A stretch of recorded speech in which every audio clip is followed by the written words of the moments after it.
and bigger. In the UK, we now owe over £4 billion more than we did a decade ago.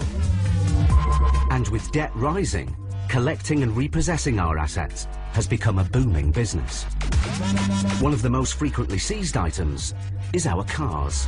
Hundreds are repossessed every week, with more and more people getting that dreaded knock on the door.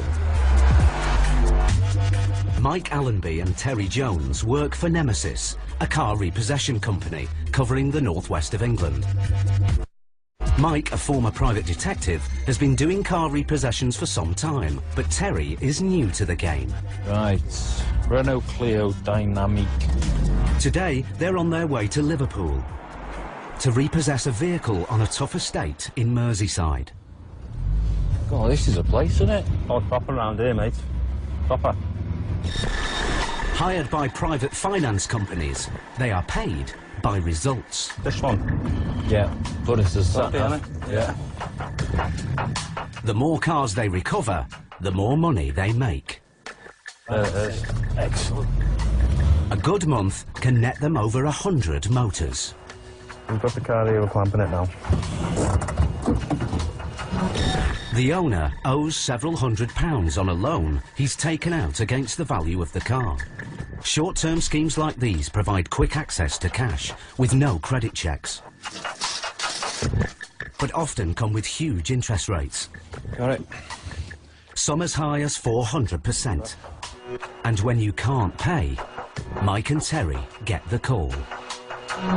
Because of the type of finance that's on it, the vehicle doesn't actually belong to the person that's took the finance out on it until they've paid it off. With a clamp on, Mike wants to give the owner the chance to pay up.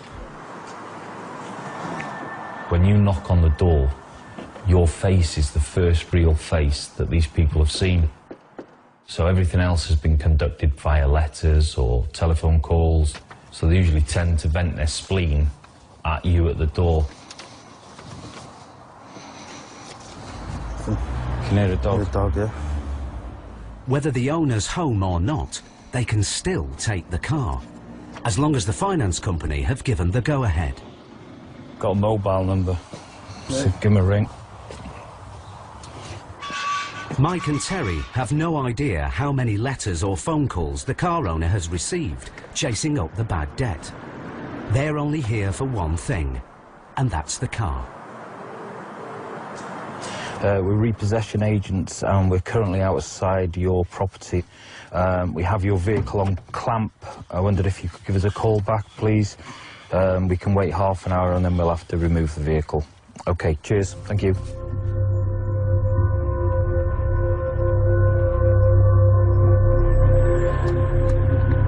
Then the phone goes. Hello? It's the office. Oh, okay then. Okay, all right. Sorry? Well, apparently he said he's going to come outside and set fire to it. Okay, that's good. All right then. Cheers for the heads up. All right, so. No barbecue time, is it? Just watch our backs, that's all. Can't do anything else. At the end of the day, you're there to collect the car. And it's an asset. It belongs to the finance company, our client, and we have to protect that. The car owner is back.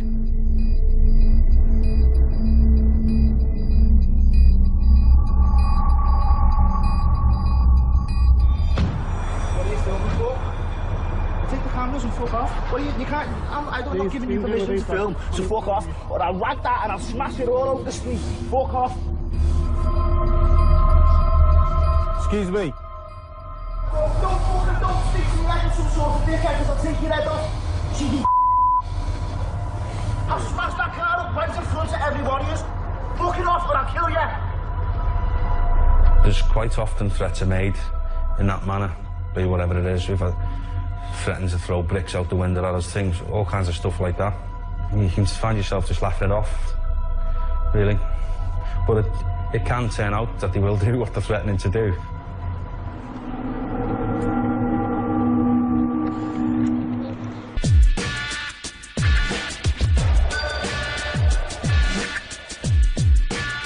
charity Shelter claims that more than 200,000 households in England are at risk of repossession or eviction. Amongst the worst hit areas include Luton, Nottingham and London.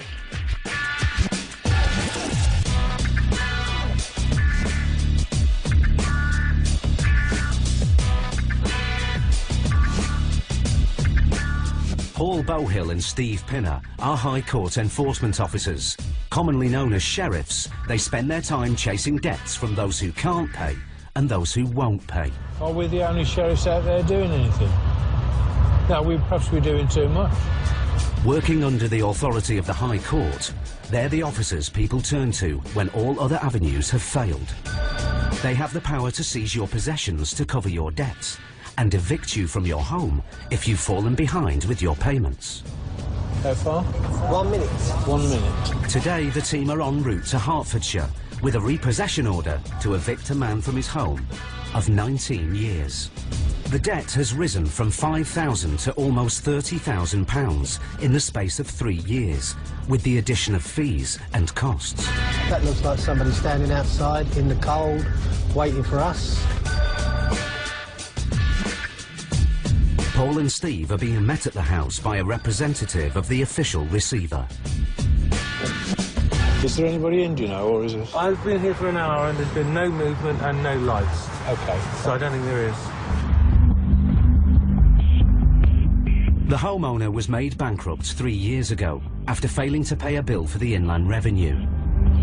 His debts have led to the official receiver taking control of his assets. They've already assessed the value of the property and decided to repossess and sell the house. Paul and Steve's arrival marks the beginning of the end.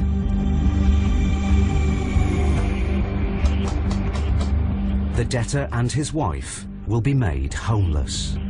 Well, if you're going to repossess a private home, it's not a good feeling because people will have lived there for years.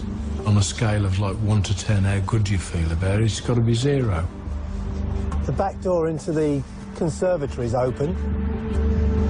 Their High Court powers allow them to take control of the property immediately. Anybody there? Hello? Steve, you just get the small bell croppers. No.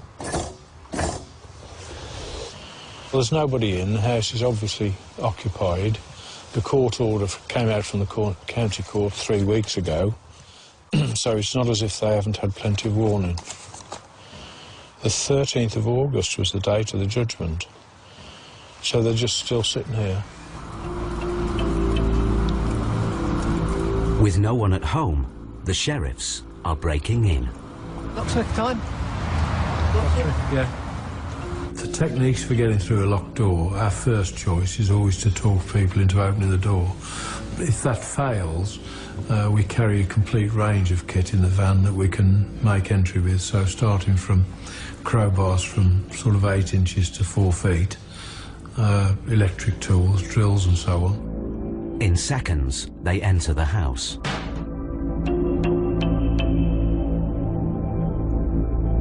Can you just bear with us a sec? Because it's just there's a dog in here. We want to make sure the dog's OK. Oh, right, OK. The entrance of 2 complete strangers has frightened a dog living in the property. Don't tread in the dog shit on the floor in the kitchen. Come on, you old softy. Do you mind if I go out? Can't deal with dogs' houses. Come on, let's shut you outside here. Come on. Come on. Good boy, come on. I felt quite bad that we'd frightened the dog. Everybody else stayed outside while I cleared up the mess and then made friends with the dog, found the dog biscuits, and we ended up the best of friends.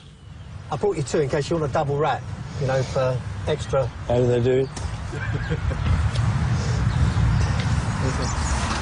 It falls to me to get it up because I've got dogs and children. My children don't poo on the floor. Hello, sweetheart. Good boy.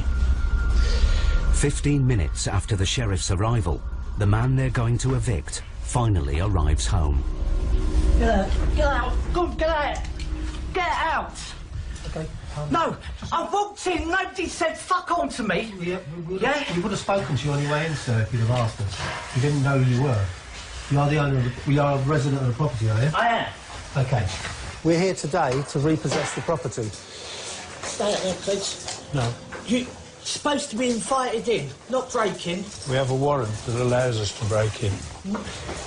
Sir? Just calm down, calm down. OK. This is the We situation. understand... Hang on.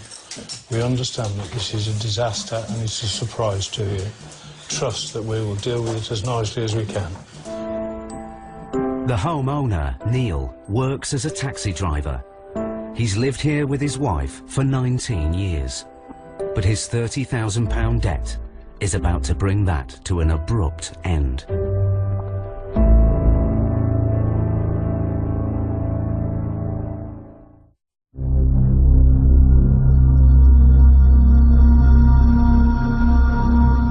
Back in Liverpool, car repossession experts Mike Allenby and Terry Jones are on their guard as they attempt to recover a car from a tough estate. The owner has threatened to set fire to the vehicle after defaulting on a loan secured against it. Don't speak to me like I'm some sort of dickhead, because I'll take your head off. Threats are commonplace, but Mike and Terry can never be sure whether they'll turn into actual violence. What are you waiting for? What are you waiting for? Sorry? What are you waiting for? What are you waiting for? I'm asking you what you're waiting for. I'm asking you the question. Oh, we're here to collect the car. Are you, yeah? What are we going to do? With that amount of aggression and threats, I need to finish our paperwork off, see if he calms down, and then, if he doesn't, call the police. You know, sometimes I might look like I'm only strapping a wheel up or writing out the paperwork, but I'm aware of what's going on around me. I know where people are or what their position is, so it's very important that you stay aware.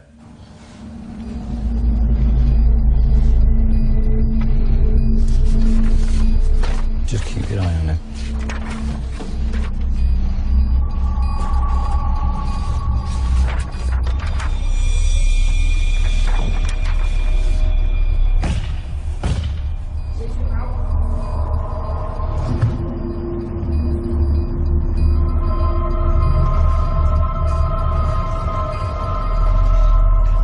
Have you got the keys, though? Have you got the keys? No. Okay.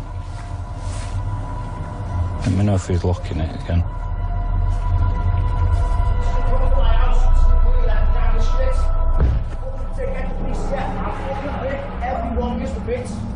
Collection time. Collection date.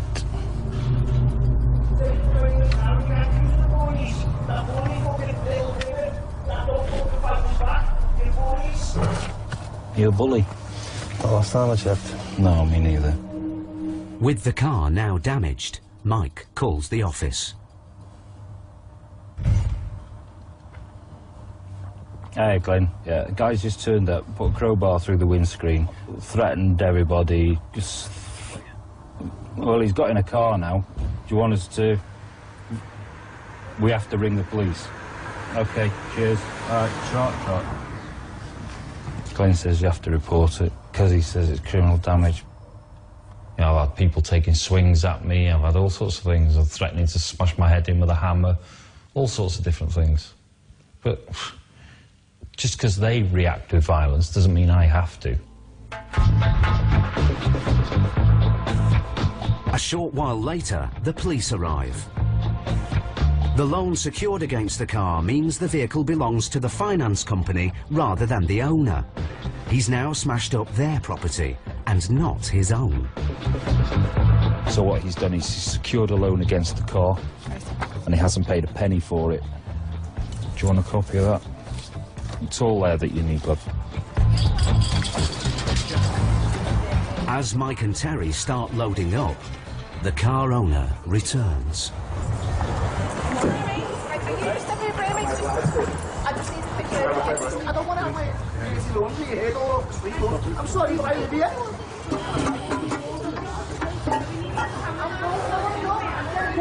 Don't put your hands on me, please. I'm asking you. Don't put your hands on me. Okay. Come on, get off me. When I first started the job, People would get abusive and things like that. I did feel the urge to respond. From the word go, Mike has shown me how to do it correctly. It doesn't matter what people are saying. I don't take it personal, it doesn't land. It's just there to do a job, and that's what we do. Watch the glass, love. The car owner is arrested and taken away for questioning. He was charged and found guilty of causing criminal damage. He was given a discharge for 12 months and ordered to pay £115 in costs and fines. You deserve that. I am well impressed. An eventful job has come to an end. But with so many cars to repossess every day, the team know the next hostile situation may be just a door knock away.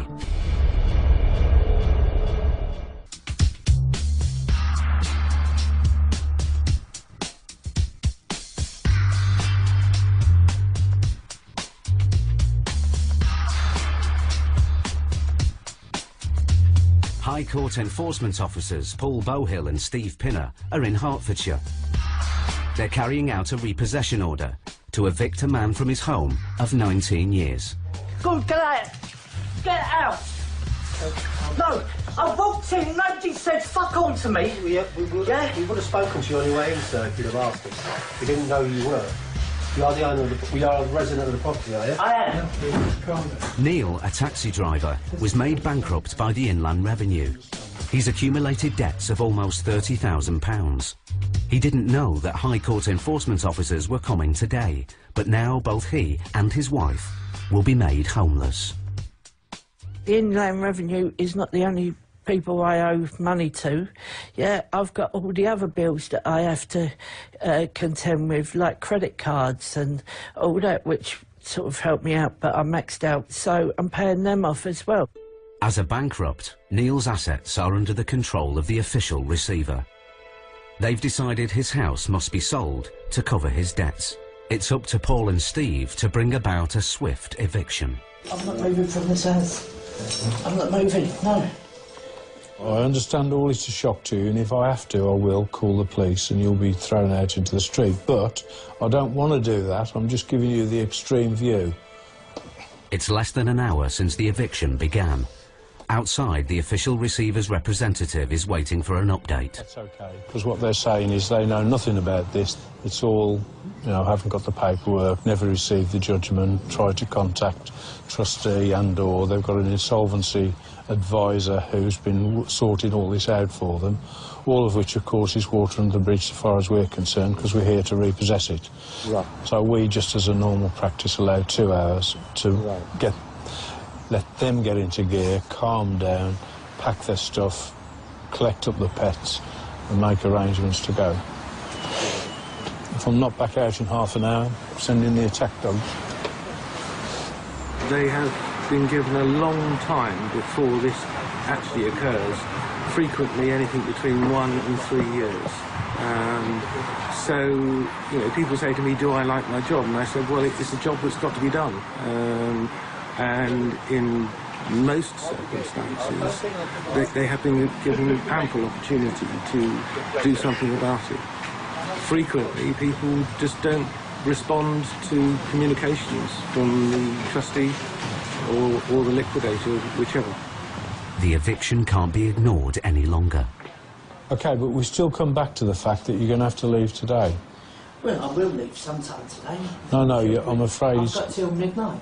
No. Yes, No, today, I'm sorry. Today. No, the warrant, we allow 2 hours. People are astounded that they've got so little time to move, because their immediate reaction is, how can they move a whole house in 2 hours? Faced with the reality of eviction, Neil's become resigned to the fact that he has to leave. After nearly 2 decades in the house, they have just 2 hours to pack their personal possessions and go. I'm getting evicted today. It's sickening. It's horrible. It's my whole world just feels like it's falling apart in front of me. losing the house is going to break our hearts. Can you take that? Neil, take this to your coach. Sorry? Yeah, the coach, please. I've done 17 years in the Royal Corps Signals. It's funny I'm being kicked out on Armistice Day. Neil was a sergeant in the Royal Signals Regiment, serving in Northern Ireland, the Falklands and the Gulf War. I enjoyed my time in the army, and I know a lot of people will, but we do struggle when you've been stuck in an environment where the money you got at the end of the day was everything paid for. I did feel sorry for the gentleman who we had to evict that day. He was a soldier, he served in the armed forces.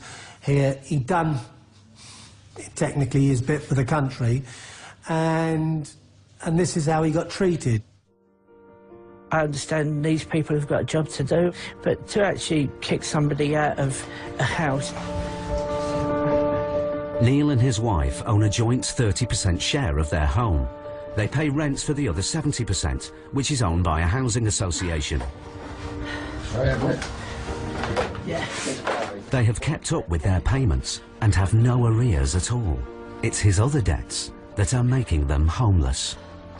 I don't care what people say about it. You're not earning big money like some of these people. You're just a general working person, yeah, who goes on day by day, earning what he can when he can. Ready? Yeah.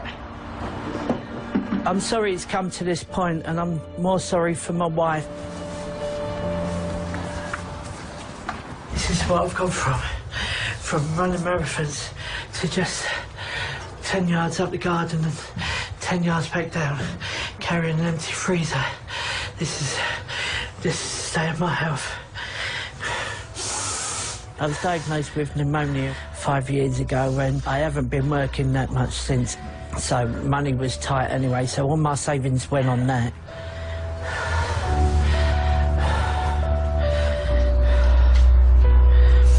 The house will eventually be sold. But in the meantime, Neil will still need to pay the rent on the property. If he doesn't, the rent arrears will be added to his already huge debts. Take care. Thank you. I'm sorry we met like this, but... Yeah. You take care, Mr. Reed. Okay. Any possessions they can't take now have been stored with neighbours, who have also offered them a bed for the night. They will speak to the council about temporary accommodation tomorrow. The support round here is great, and hopefully somebody will help us. And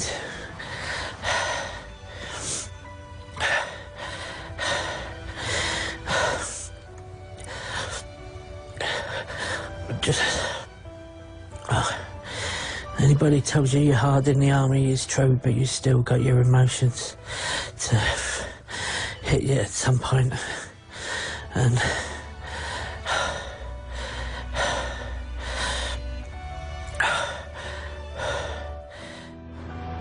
Neil hopes he can mount a last-minute deal to allow them to get their property back. But for now, they are homeless.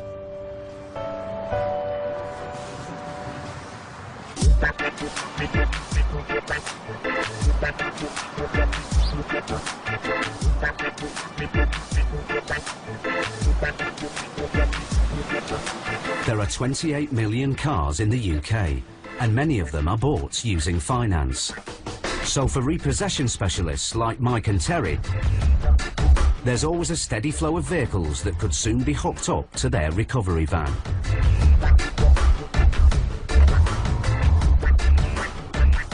How you doing, mate? Yeah, I've got a repossession order for your Astra. As private contractors, their work usually comes direct from finance companies, who provide a list of cars they want back. It's up to Mike and Terry to hunt them down. Easier said than done. Most days, we're up at the crack of dawn, and we're on the road. It's testing, isn't it? At the minute. Oh, yeah. We haven't got it easy, have we? Scouring the streets for cars, they chase as many as 15 motors a day. The light's still on. And no car. But there's no guarantee the cars will be where they're supposed to be. Terry, there's no sign of the car around the back here. None at all. I'm just going to try the other side of the street, OK? We do have to sometimes do a lot of waiting around for various reasons. We're all out of luck. And it can be tiring. Oh, God! So, you have to do our best to stay alert. Right, here we go. Here we go, here we go. Increasingly, though, Mike and Terry are collecting cars from people who can't afford them anymore. Cash-strapped car owners are handing back their motors to the finance companies. Is that it? That's the blue one of it. We do recover quite a lot of cars that people have just lost hope in, lost interest because they're fed up with throwing money at it and having problems after problem. I have actually been in debt in a situation where I had a van and that had to get repossessed. I couldn't afford the payments on it. So I understand what it's like to be in a scenario where you're having to give something back. So I do sympathise. I understand how it can come about.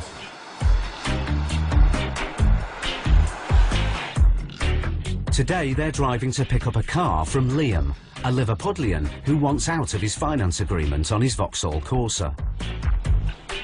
The insurance premium was twice as much as what I was paying for the car a month, so that was sort of forced me to get a finance agreement because I couldn't save up for the car because I could buy the car but I wouldn't be able to drive it.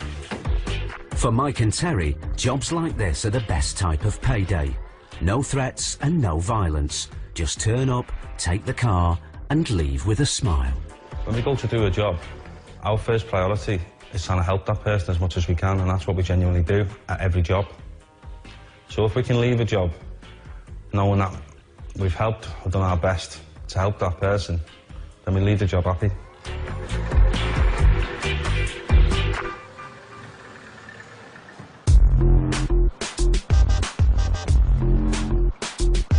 Rent arrears are becoming the fastest growing debt problem in the UK, according to the charity The Money Advice Trust. In the first 9 months of this year, its telephone helpline received nearly 20,000 calls from people behind with their rent.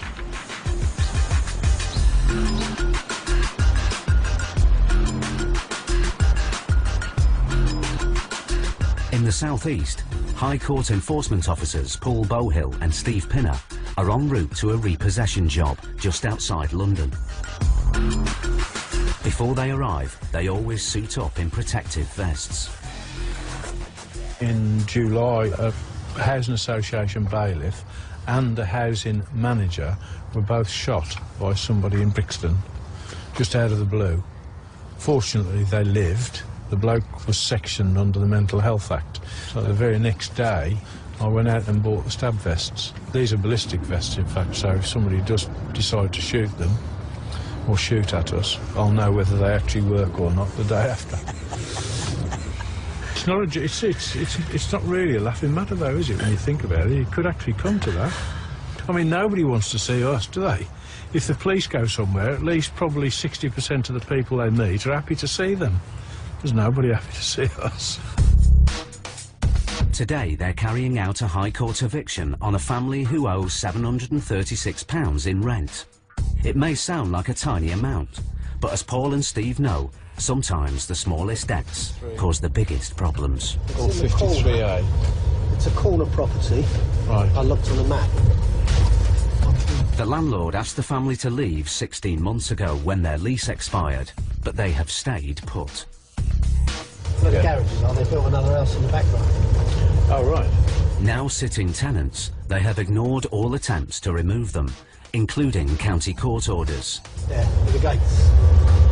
And 2 cars. Oh, right. Sorry, Dee. But Paul and Steve are now armed with a much more powerful legal writ from the High Court. It entitles them to evict the tenants with no notice. Today, whatever happens, the landlord will get his property back, and the family will be made homeless. Who lives here? I live here. We've come to repossess the property. Repossess the property? Yeah, we're from the High Court. We have an order from the High Court to repossess the property today. When? Today. But I've got the court order, but I haven't received any other court order. No, but the court order said you had to leave the property by the 9th of December. Yes, but I've got to leave, wait for another court order.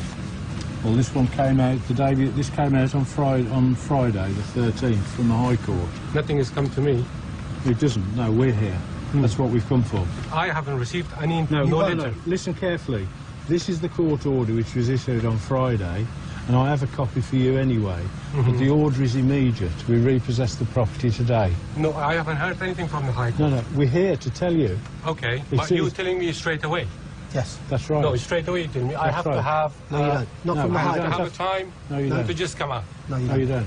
You had plenty. You had time with the county court orders to leave by the 9th. So whatever I know, as far as I know, I just have to wait for another court order to come. Then I have to leave. Okay. Well, there you go. That's the order saying you've got to leave now. But it's as far as you know, it's difficult to just make it straight away today. Well, I'm but sorry, at least if you have a notice. Well, you had notice on the 9th, and you had 2 months' notice before that. Yes, but I couldn't find any place to just move. Well, I'm sorry, we have no option in it. We've got to ask you to leave today. Just straight away? Straight away, 2 hours. It can't be possible. Well, I'm sorry, but if you No, sorry, it does make means. I've got kids to see. Which kind of work is it to come with the kids and family, take them in a 2 hours time? Which kind of work is this one? The law never said this one. Even if it's this a law, this is cruel law. I don't disagree with you, but the law is the law, and we're here to enforce it. 2 hours is not possible. Well, we'll speak to the landlord and see if he wants to give you longer. The landlord. I've got the most rubbish landlord in my life. We don't like landlords to be present when we evict a tenant anyway, because it becomes very controversial and confrontational. But as the landlord lives next door, there's no choice. No, it's okay. I mean, this is instant. We've got 2 hours to get them out. Well, exactly. If he wants to make it... If you come back here with me.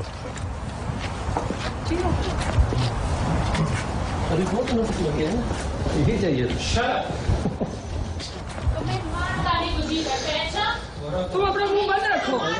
Hang on, that's enough. Just go inside, go inside. Out of earshot, Paul attempts to keep the peace.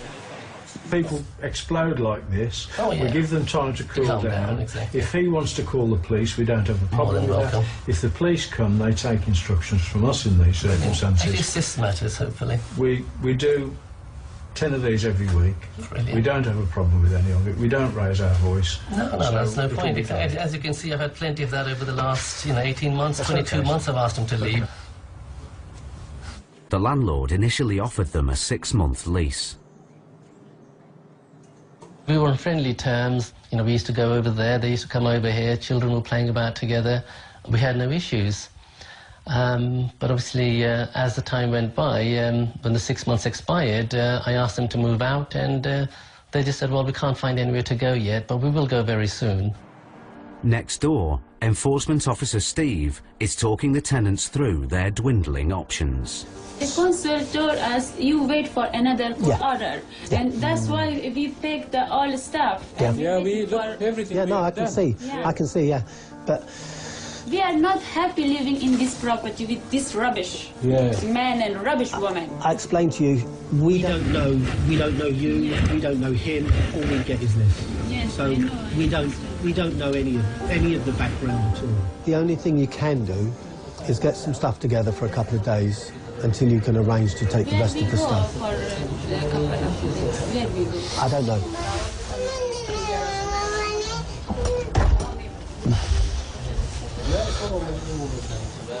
If you take this to the council, they should give you emergency housing for a couple of days.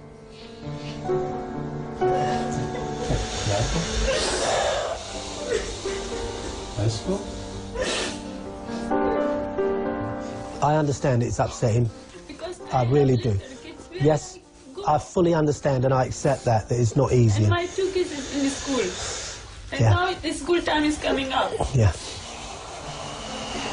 Even though the family have 4 young children, Steve and Paul have no option but to enforce the eviction.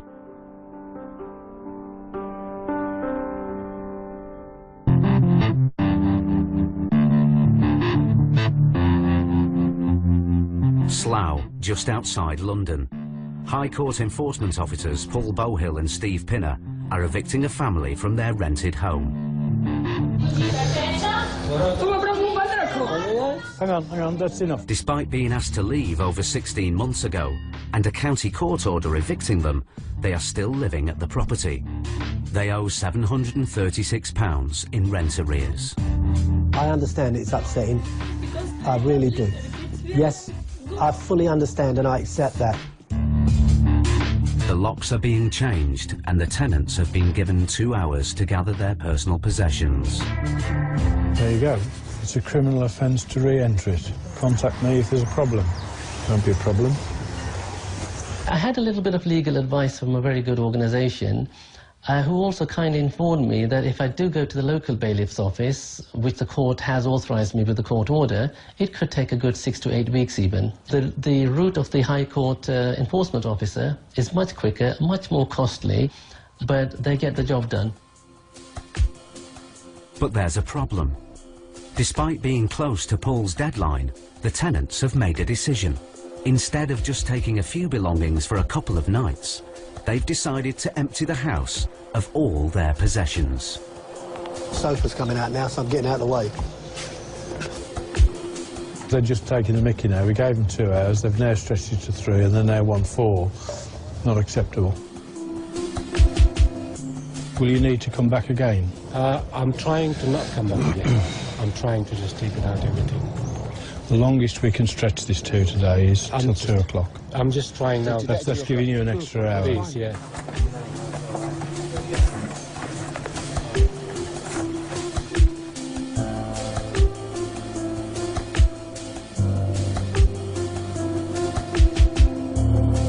Paul's deadline has come and gone. The family are still at the property. How are we doing? Will you be done in 10 minutes? Excuse me, mate. How can we take everything out within the 10 minutes? Because look, we're working, we have... No, that's okay. We're going. We're locking the door now. So what are we going to do with the stuff? You'll have to make arrangements to come back and get it. We gave you 2 hours, you've now had 3. You gave us the 2 hours, but look at the amount of stuff in the... I don't care, I don't care, I don't care. our best to take it out. 10 minutes, 10 minutes. Thank you.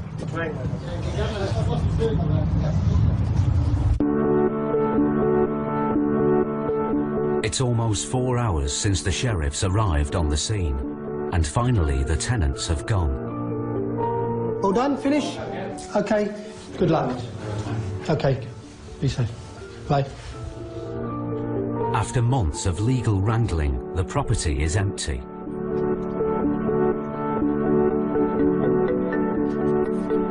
I'll be honest with you, I mean, pretty good. We see a lot worse than this. Oh, really. Exactly. You know, on their way out is usually breaking things and... Well, this is what I was anticipating, but I don't think they had a chance to even think about doing anything like that.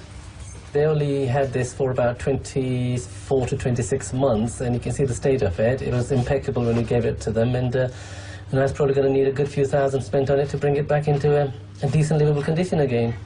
They're the new front door keys and 1 key to the building at the very back of the garden. Brilliant, thank you.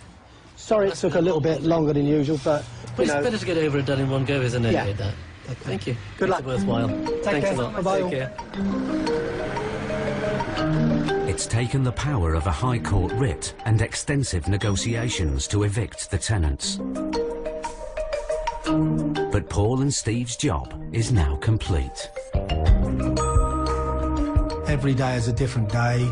Some are good days, some are bad days, but somewhere along the line, someone has been done wrong. And it's the chance of getting that put right, and that's how I see it.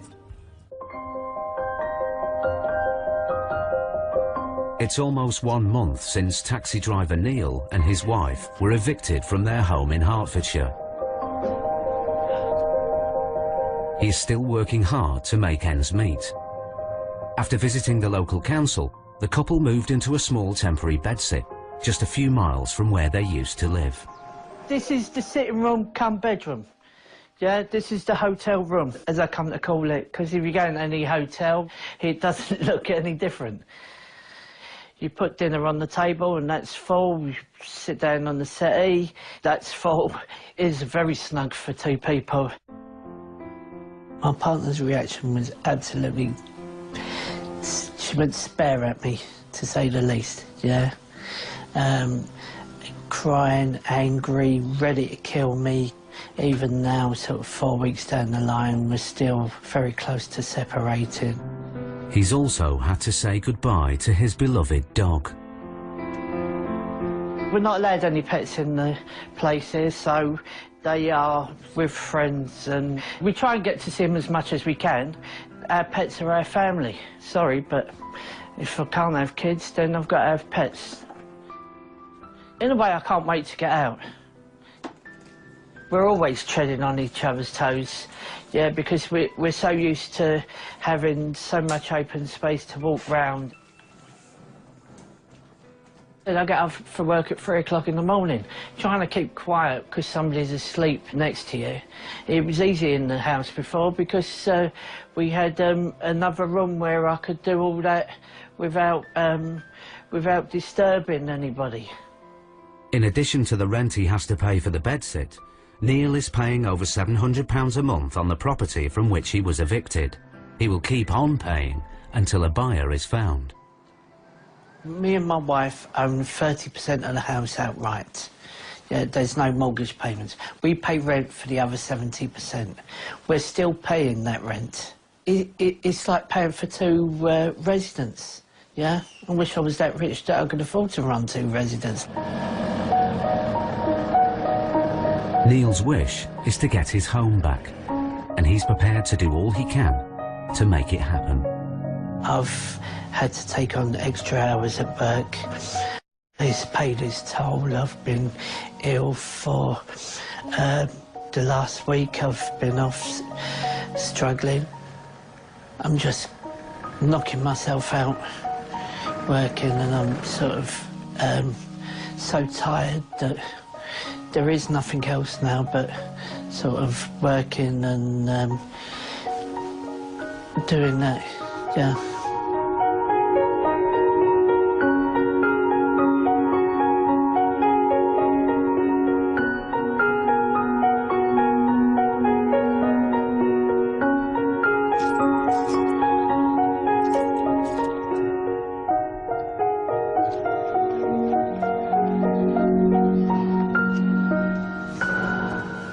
Next time in London.